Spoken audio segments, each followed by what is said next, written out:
그러므로 나의 사랑하는 자들아, 너희가 나 있을 때뿐 아니라 더욱 지금 나 없을 때에도 항상 복종하여 두렵고 떨림으로 너희 구원을 이루라.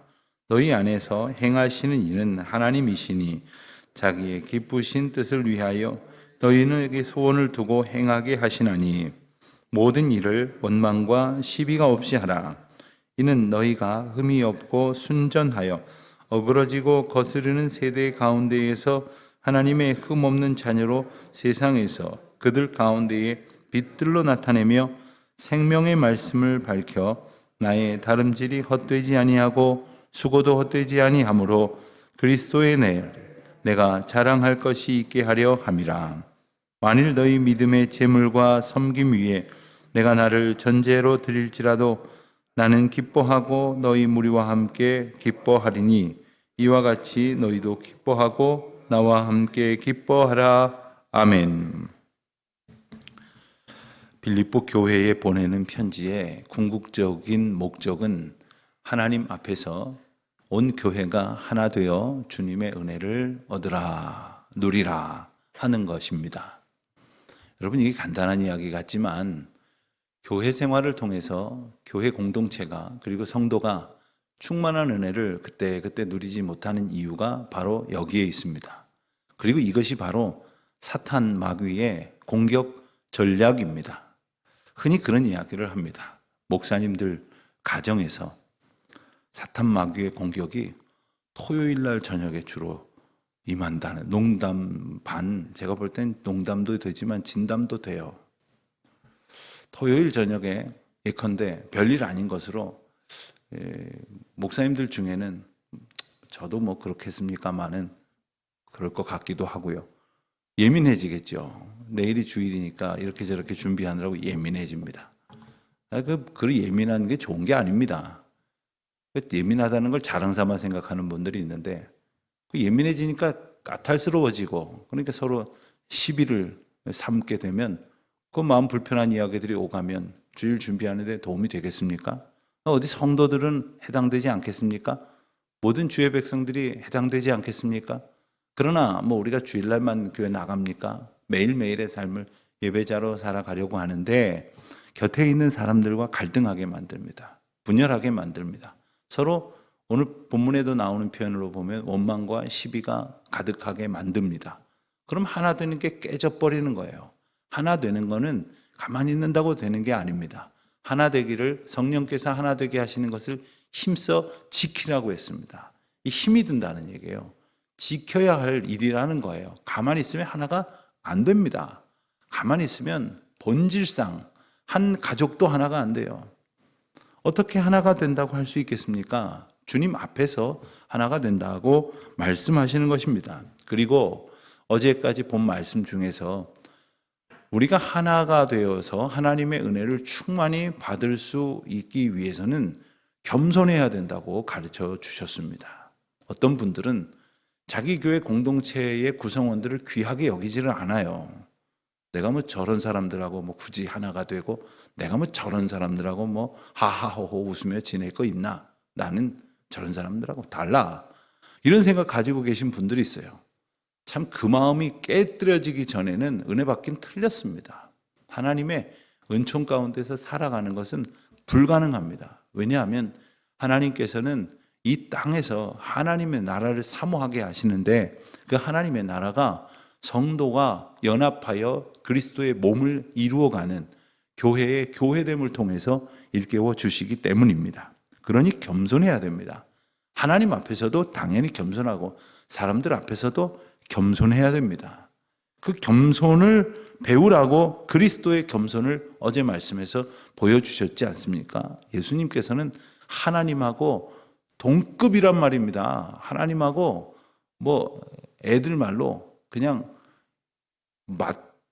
맞짱을 떠도 되는, 맞짱을 뜰 분은 아니지만 대등한 위치에 있는 그런 위치에 계시지만 하나님의 인간들을 향한, 세상을 향한 구원 사역에 귀하게 사용되어지시기 위하여 죽기까지 복종하셨다고 했어요.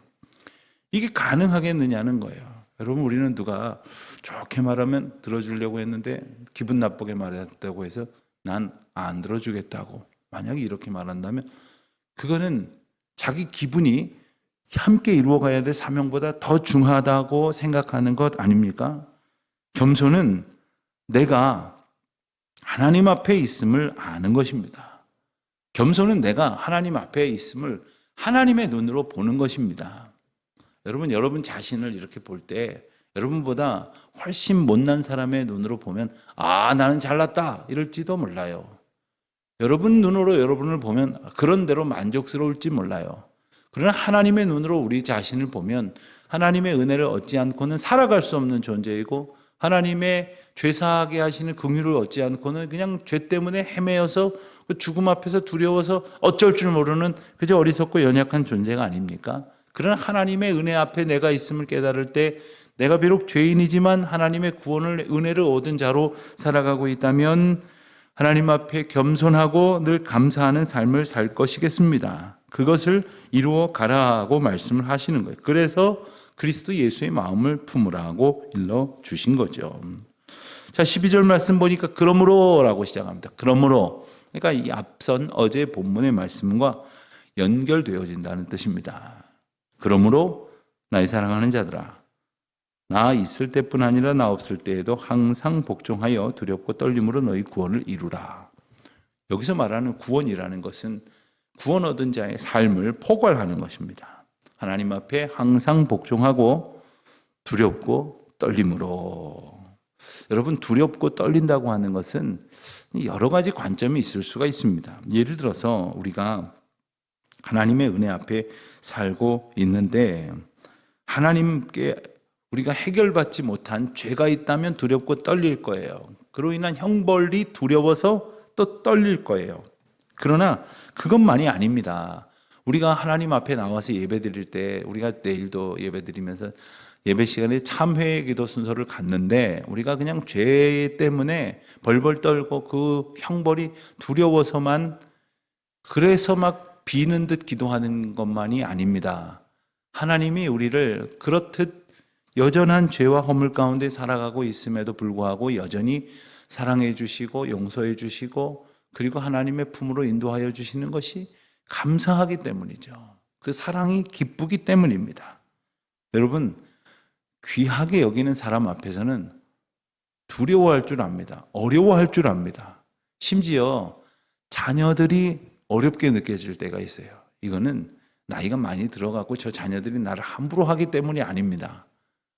자녀들이 너무나 사랑스럽기 때문에 너무나 소중하기 때문에 귀하게 여기기에 어떤 의미에서 그러한 떨림도 있는 것입니다.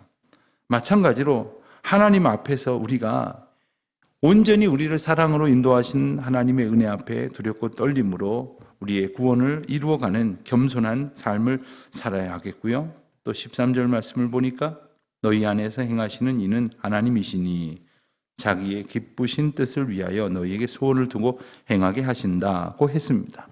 여러분, 여러분의 소원은 어디에 두고 사십니까? 만일 부모님이 자녀들이 하나님의 은혜 가운데에서 공부를 하든 직장 생활을 하든 사회 생활을 하든 잘 감당하여 하나님께서 주시는 복을 얻고 사명을 감당하기를 원한다는 소원을 여러분들이 자녀들에게 두셨다면 그 자녀들을 위해서 기꺼이 희생하지 않습니까? 일찍 일어나서 자녀들 뒷바라지하고 또 수고를 아끼지 않으면서도 불평 한마디 없는 것은 여러분의 소원이 자녀들에게 두어졌기 때문일 것입니다. 마찬가지입니다. 하나님 우리를 사랑하셔서 하나님의 그 귀한 뜻을 이루시기 위하여 저와 여러분에게 소원을 두고 행하게 하신다고 말씀을 하십니다. 그런데 우리가 하나님의 소원을 받을 만한 자로 살아가지 못한다면 그 소원은 주님께서 두시지만 우리에게 주어지지 못합니다. 우리가 그것을 주님은 두셨지만 우리가 그것을 이루어 갈 만한 사람으로 살아가지 못합니다. 왜 그렇습니까? 겸손하지 않기 때문이죠. 수십 년을 신앙생활하면서도 이것이 고쳐지지 않으면 이루어질 리가 없는 겁니다.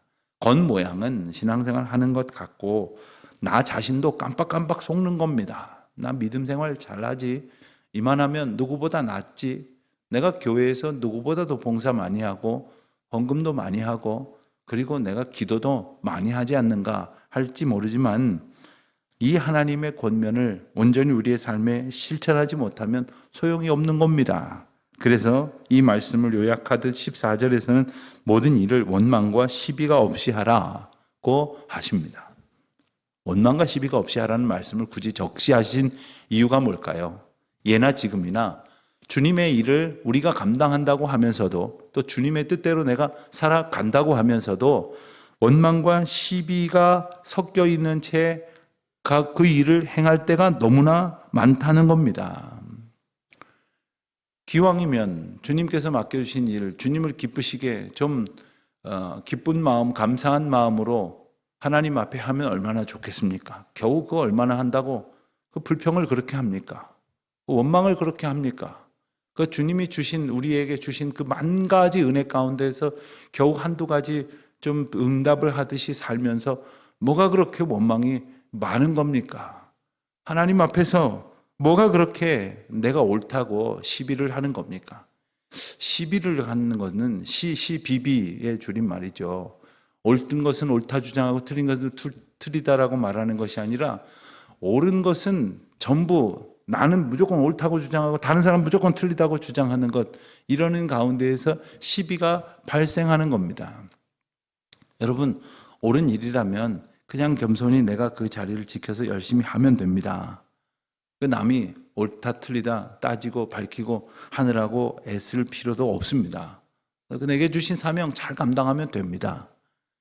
그 교인들이 모여서 다른 교회 흉보는 이야기 하는 분들이 있다고 합니다. 우리 교회는 그런 분들은 없겠죠. 자기들끼리나 잘할 것이지 뭐 남의 교회가 이러느니 저러느니 그런 얘기 할 것 없습니다. 그런 말 할 것 아무 이유가 없습니다. 하나님께서 그 교회를 이끌어 가시는 방식이 있고 우리 교회에 은혜 주시는 하나님의 방편이 있습니다. 그저 내게 주시는 사명을 따라서 원망과 시비가 없이 할 것입니다. 원망과 시비를 갖는 이유 중에 하나는 하나님의 구원의 은혜를 늘 생각하지 않기 때문입니다. 이스라엘 백성들을 보십시오. 홍해를 지나서 광야를 지나올 때 몇 날이 못 돼서 그들이 원망했다고 했습니다. 왜 그렇습니까? 애굽의 억압 속에서 구원을 받았다는 것을 잊어버렸어요. 그 홍해가 갈라지는 기적을 통해서 하나님이 이끄셨다는 것을 그들이 망각한 겁니다. 우리도 하나님의 은혜를 잊어버리면 그저 원망하고 시비하는 자들에 불과하다는 것. 그래서 늘 하나님 앞에 찬송과 감사로 하나님을 영화롭게 기도하며 나아가야 할 것이겠습니다. 15절 보니까 이는 너희가 흠이 없고 순전하여, 저희 자신이 흠없고 순전하지 않죠. 그러나 그리스도와 연합할 때 우리는 흠이 없고 순전한 하나님의 도구된 존재로 쓰임받기에 합당한 형편이 되는 겁니다. 그 은혜를 입었다는 겁니다. 흠이 없다는 말은 비난받을 것이 없다 혹은 책망받을 것이 없다는 뜻입니다. 하나님의 은혜를 힘입어서 우리가 그리스도를 의지해서 살아가면 우리가 죄사함을 받은 그 가운데에서 은혜를 온전히 유지하도록 노력할 것이겠고 성령의 도우심을 힘입어서 비로소 흠이 없는 자로 살아갈 수 있을 것입니다. 또한 순전하다는 것은 이 섞이지 않았다라는 뜻입니다. 섞이지 않았다. 여러분, 여기 물이 있습니다. 맑은 물이 있으면 이 물 가지고는 밥도 지을 수 있고 국도 만들 수 있고 뭐 커피나 음료를 이렇게 제조할 수도 있을 것입니다. 그런데 여기에 뭔가 섞였다, 뭐가 섞여 있는 것이다, 그러면 함부로 쓸 수가 없게 됩니다. 혹 이 물이 아주 많이 있는데 그 가운데 아주 소량이라도 먹어서는 안 될 게 섞여 있었다, 그러면 아무 때도 쓸 수 없을 겁니다. 여러분, 우리가 순전한 그리스도의 백성으로 살아가지 않으면 하나님께서 순전하게 사용하시는 일에 쓰임받지를 못하게 됩니다. 제가 좋아하는 글귀를 저희 은사님께서 제가 이 교회 부임할 때 부임 선물로 그분이 붓글씨를 좀 쓰셔서 상도 받으시고 그러시는 분인데 그 붓글씨를 근사하게 써주셔서 그 족자를 만들어서 제게 선물로 주셨어요. 그래서 제가 제 방에 걸어놓고 늘 봅니다. 논어에 나오는 말인데 진수무향이라는 말입니다. 예, 진정한 물은, 진실한 물은 무향, 향이 없다는 뜻이죠. 물은 원래 향이 없습니다. 그런데 어떻게 물이 향을 갖게 됩니까? 뭔가에서 향이 배어들어진 것입니다. 진실한 물이 되어서 아무에게도 흘러가지만 아무 것에도 배이지 말라. 뭐 이런 뜻이라 생각이 듭니다. 마찬가지입니다. 우리에게 하나님께서 그 뜻을 합당하게 가지고 살아가도록 화이부동이라는 말도 있죠. 연합하여 화목하되 섞이지 말라는 거예요. 우리가 세상 속에 살아갑니다만은 그 속에서 뒤섞여 가지고 말이에요. 순전하지 못한 삶을 살지 말라는 겁니다. 17절 말씀을 보니까 만일 너희 믿음의 제물과 섬김 위에 내가 나를 전제로 드릴지라도, 전제로 드린다는 말이 뭡니까? 제사를 지낼 때 이제 바쳐지는 제물로 불태워지는 것을 말합니다.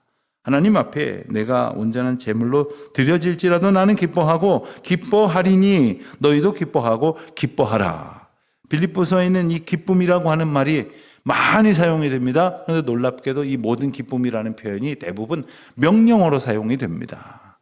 이 말은 전혀 기쁘지도 않고 전혀 기뻐할 마음도 없는데 억지로 막 강제해서 기뻐해. 안 그러면 그냥 이렇게 협박하는 게 아니에요. 기뻐해야 할 이유를 알지 못하는 자에게 기뻐해야 할 명령을 받아서라도 그 명령 앞에 순종해서라도 그 기쁨의 이유를 알기를 일깨워 주시고 초청하시는 것입니다. 그리고 우리가 어떻게 살아가야 하는지 이유를 분명히 주님께서 일깨워 주시는 것입니다. 사랑하는 성도 여러분, 우리의 사는 날은 예나 지금이나 언제고 평온한 날이 한 번도 없었습니다. 참 잘 살 만한 시대고 잘 살게 될 시대다. 경제도 참 좋고 사회 환경도 참 좋다. 이런 이야기 한 번도 못 들어봤습니다. 아마 여러분들도 들어보신 일이 없을 겁니다. 내년의 전망을 밝게 하는 사람들, 올해가 시작되어 이제 한 달이 채 지나지 않았는데 아주 그냥 분홍빛으로 환한 꽃길을 걷게 될 것이다. 이런 이야기를 하는 적을 들어본 적이 없습니다. 그렇습니다.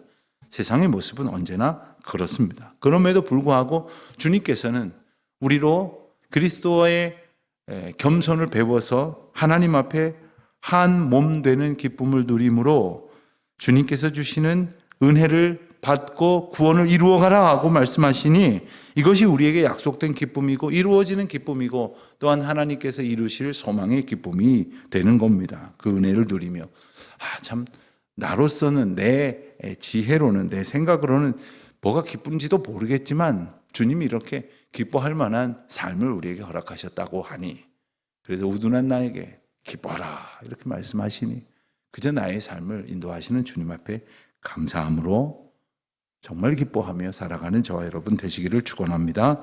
하나님 아버지, 저희의 연약함과 어리석음에도 불구하고 믿음의 소망을 따라서 정말 이 삶을 기쁨의 찬송으로 살아갈 수 있도록 저희들을 인도하여 주시니 감사합니다. 모든 일에 원망과 시비가 없이 주님이 주신 은혜를 기억하며 주님이 이루어 가실 구원을 얻는 저희들이 되게 하여 주시옵소서. 예수님의 이름으로 기도합니다. 아멘.